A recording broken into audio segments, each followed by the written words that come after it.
There's so much about the gallery on Melrose Avenue that is completely original and unique, and actually is probably transformative. It just feels better than anything we've ever done. Los Angeles today is arguably the creative capital of the world. It's one of those places where you better be ready to do your best work.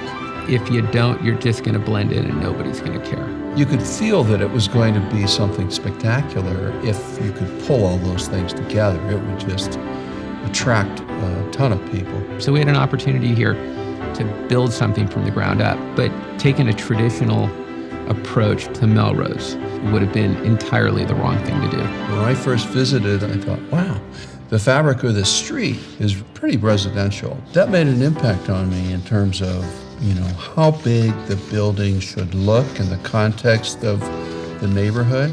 So we said, look, we can't go up 40, 45 feet. How do we build something that's important, that is respectful for this community and our neighbors?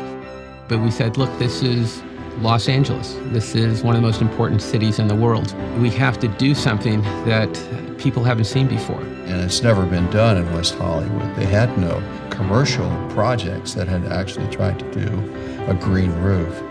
At first, everybody said, well, you can't put trees like that on a roof. No one ever thought we'd get approval for the rooftop. It really comes down to how you frame things and what you help people see. We said, we're not building another level. What we're trying to do is we're trying to make this park a gift to the neighborhood and beautify the city. It'll be a public space. When the store is open, anybody can use the roof.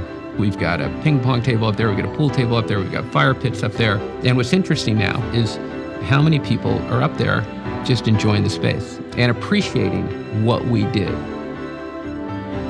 We have a saying in our company that our design ethos really emanates from great architecture, and that we either find it and readapt it, but if we can't find great architecture, then we'll build great architecture. So we said, how do we create transparency? How do we really blur the lines between interiors and exteriors? We started with basically a concept that Gary had in mind of a terracing project from the street back.